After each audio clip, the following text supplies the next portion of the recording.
¿Qué tal, hermano? Buenos días, que el Señor les bendiga. Después de un periodo de la incubación del COVID, vuelvo a estar con vosotros y es un gozo y una alegría poder compartir de nuevo la palabra de Dios con vosotros. Quiero continuar con el tema que dejé antes de comenzar con esta crisis COVID, y el tema que estuve tratando fue entendiendo nuestros derechos como hijos de Dios.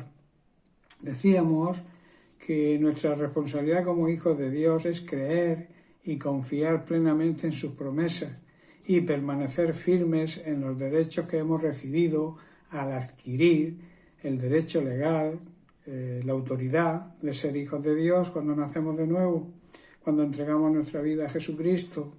En Juan capítulo 1, versículos 11 y 12, el apóstol Juan así lo expresa. Dice así: a lo suyo vino y los suyos no lo recibieron, o sea, no lo aceptaron.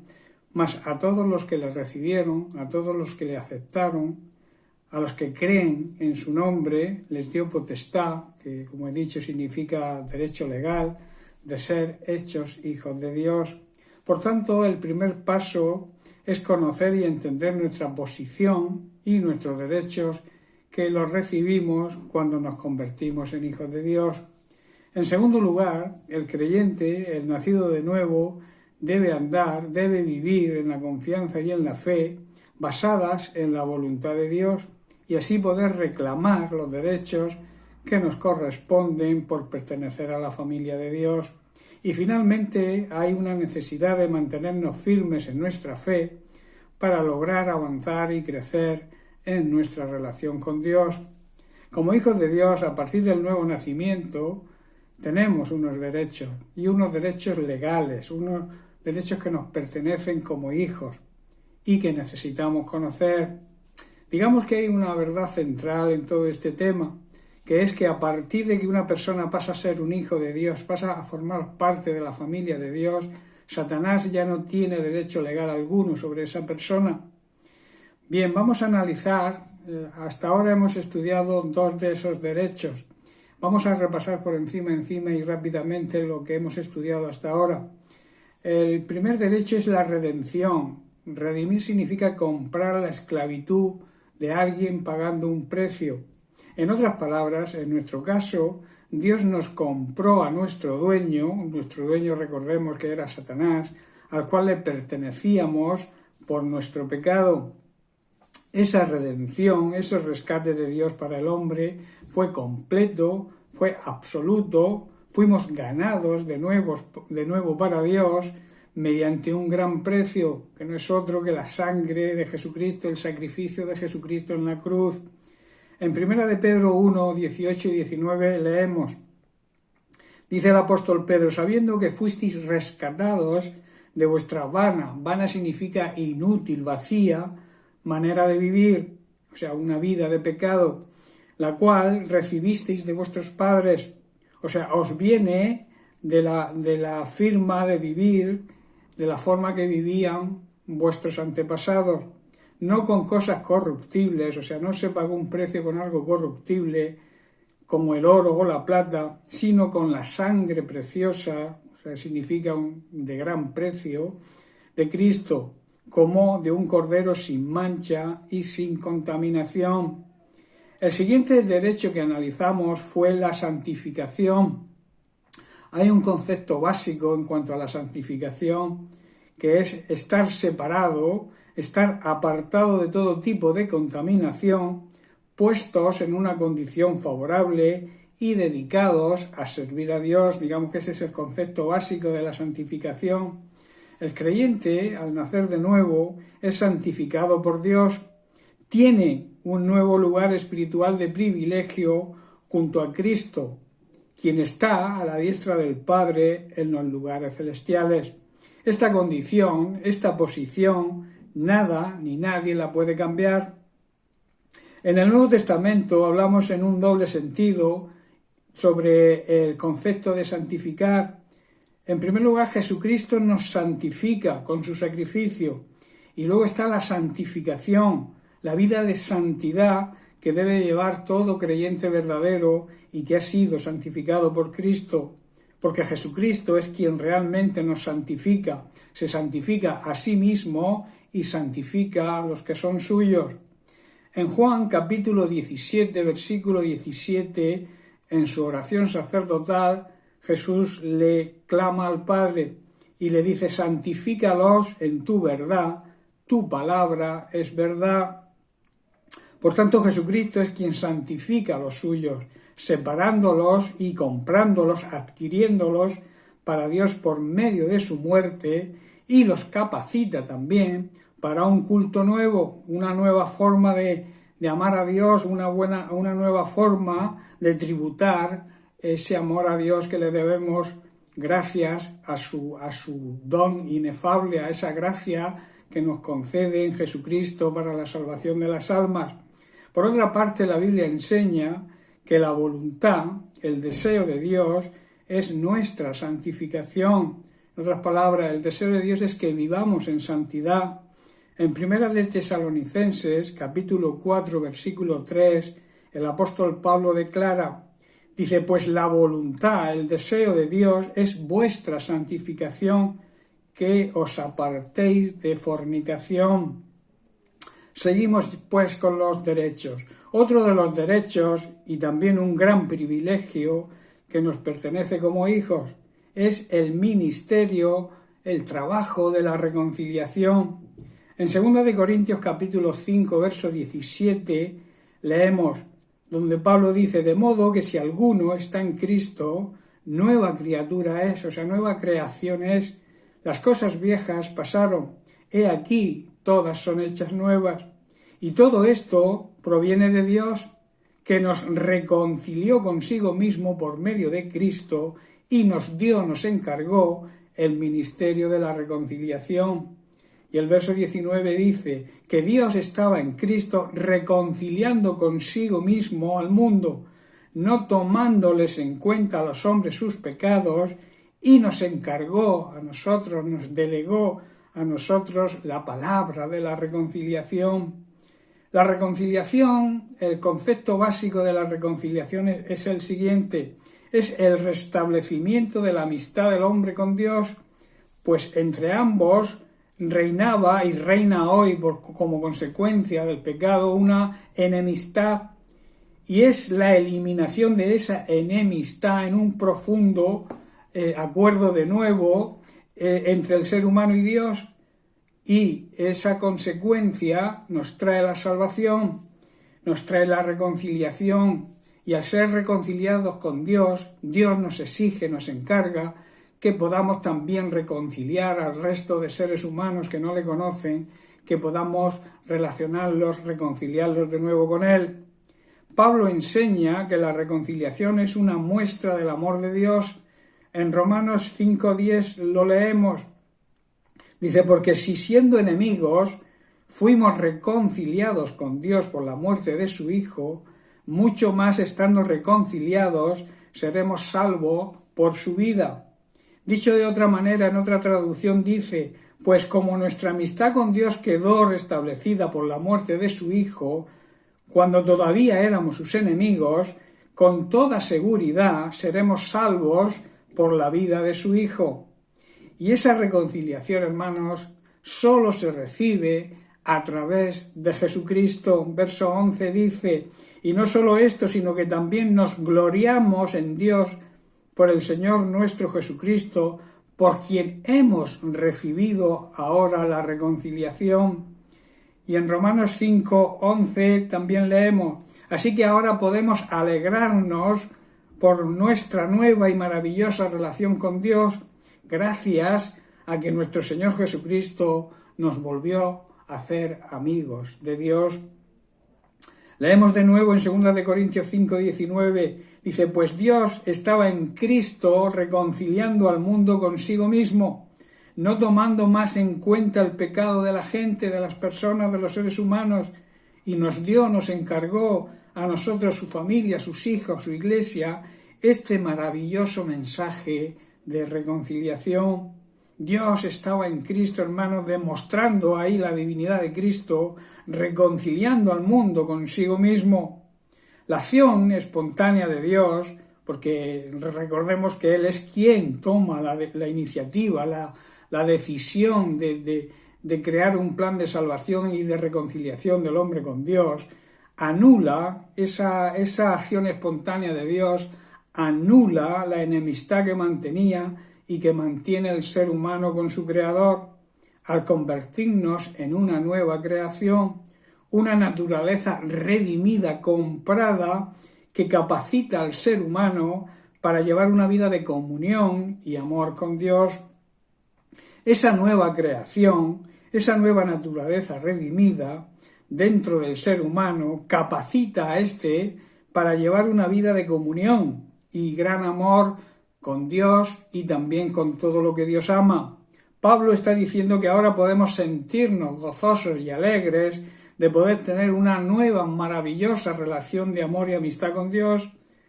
Pablo resume el plan redentor de Dios en la palabra de la reconciliación, la cual ha sido encomendada a los cristianos, a los creyentes, para que la proclamemos a todo ser humano, a todas las personas.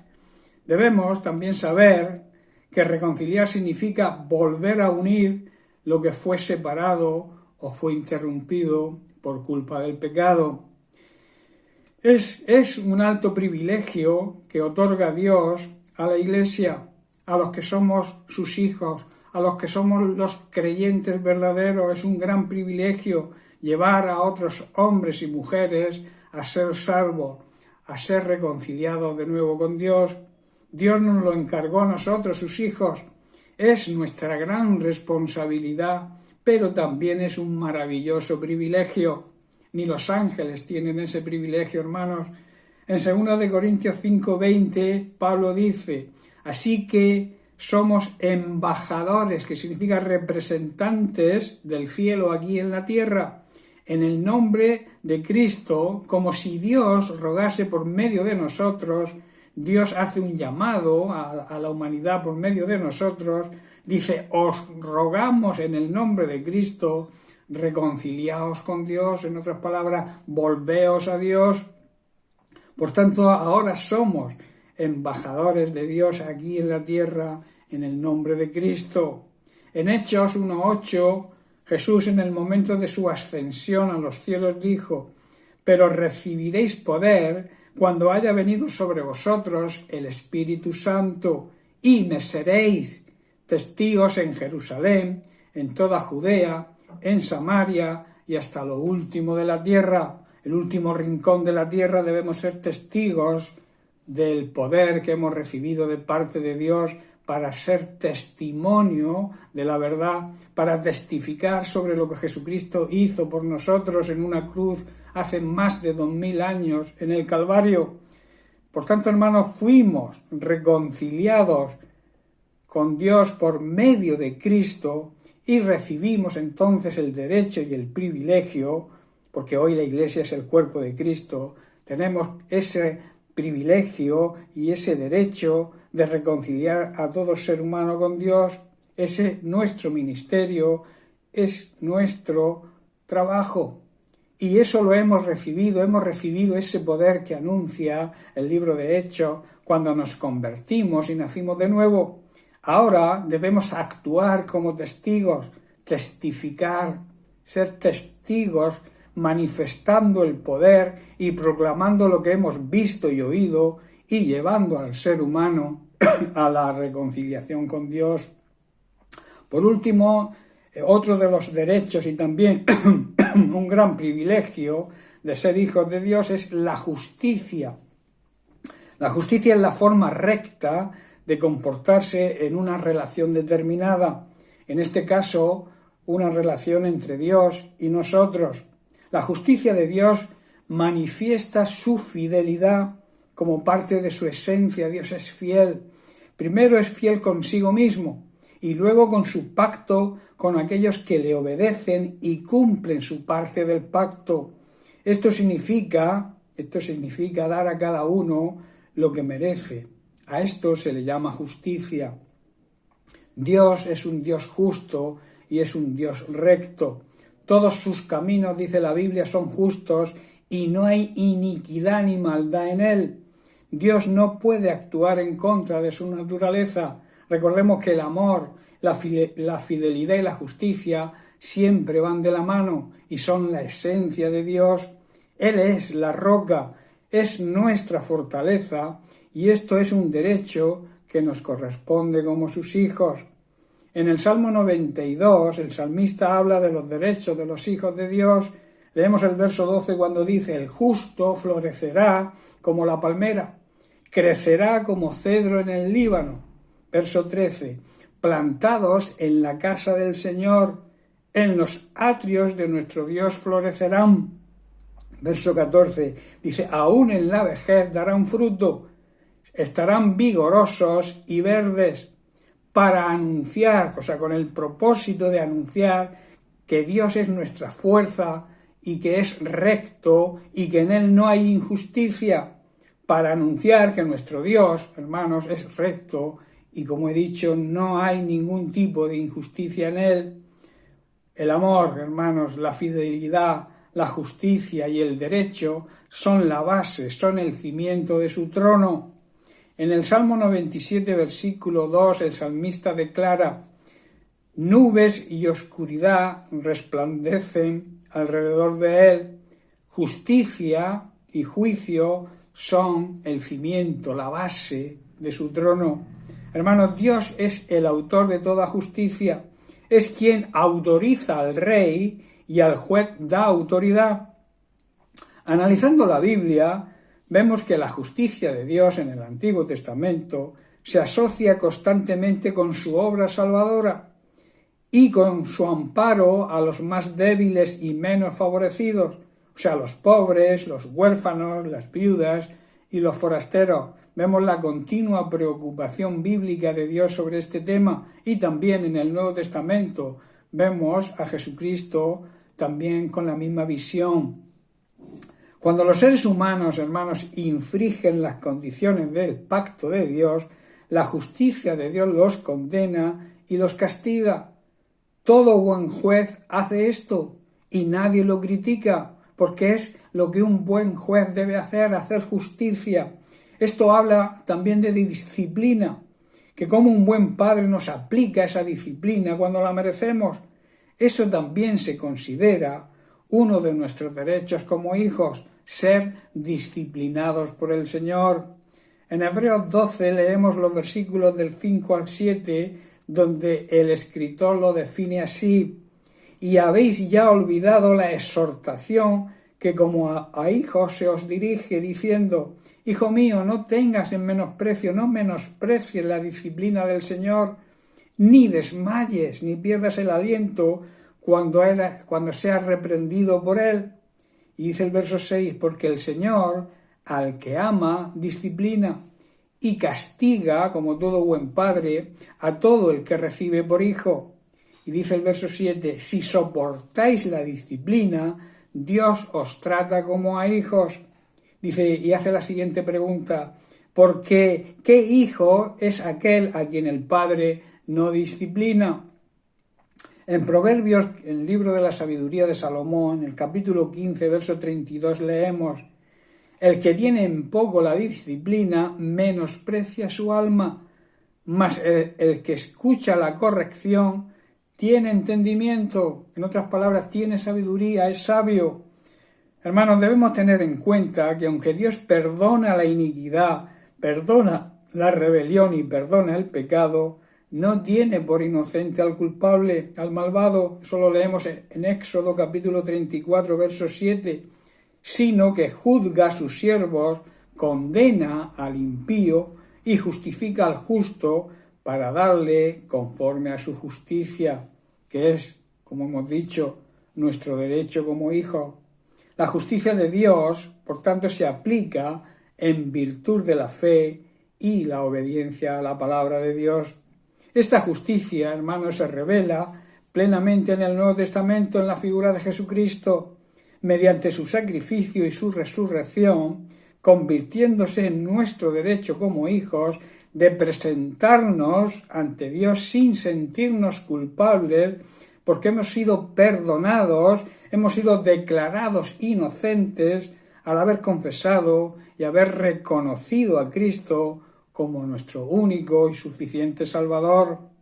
Los que dan el paso de aceptar, de confesar a Jesucristo como Señor y Salvador, y al reconocer su obra redentora, se convierten en hijos de Dios y se hacen acreedores a recibir la justicia de Dios. A esto también se le llama justificación. Hemos sido justificados por medio de Cristo. Entre los muchos sentidos que tiene la palabra justo en la Biblia vamos a analizar algunos. Primero, la palabra justo significa la perfección de Dios, en virtud de la cual Él es fiel a sí mismo y a su pacto con el hombre. En Romanos capítulo 3, verso 24 leemos: siendo justificados gratuitamente por su gracia, mediante la compra, la redención, el pago del rescate que se produjo por medio de Cristo Jesús, a quien Dios puso como sacrificio, como propiciación, por medio de la fe en su sangre, para manifestar su justicia a causa de haber pasado por alto en su paciencia los pecados pasados, con la mira de manifestar en este tiempo su justicia, a fin de que Él sea el justo y el que justifica al que es de la fe de Jesús. Y esa perfección es en virtud también como juez supremo sobre los hombres y sobre todas las naciones. En 2 de Timoteo 4:8 Pablo declara: por lo demás, dice, me está guardada la corona de justicia, la cual me dará el Señor, juez justo, en aquel día, y no solo a mí, sino también a todos los que aman su venida. El término justo también en el Antiguo Testamento tenía un sentido mesiánico. Se describe al Mesías como el justo, o el Mesías como nuestra justicia. A Cristo se le llama el justo, y su reino se describe muy frecuentemente en la Biblia como reino de justicia. Pedro en su discurso lo declara a los judíos en Hechos capítulo 3, versos 14 y 15. Dice: mas vosotros negasteis al santo y al justo, y pedisteis que se os diera un homicida. Verso 15, y matasteis al autor de la vida, a quien Dios ha resucitado de los muertos, de los cuales nosotros somos testigos. O sea, nosotros damos testimonio de esa verdad y de esa realidad. De igual manera, a los redimidos, a los que hemos recibido el rescate por nuestros pecados, Dios pagó en la figura de Jesucristo por nuestros pecados. A los redimidos, vuelvo a repetir, nos ha entregado Cristo su vida y hemos sido rescatados de las consecuencias del pecado, y que esos redimidos constituimos el pueblo del Mesías. También a esos redimidos se le llaman los justos en la Biblia, que es nuestro derecho como hijos de Dios. En Mateo 13:43 Jesús dijo: entonces los justos resplandecerán como el sol en el reino de su Padre. El que tiene oídos para oír, oiga. Y en Mateo 13, un poco más adelante, en el versículo 49, dice: así será el fin del siglo. Saldrán los ángeles y apartarán a los malos de entre los justos.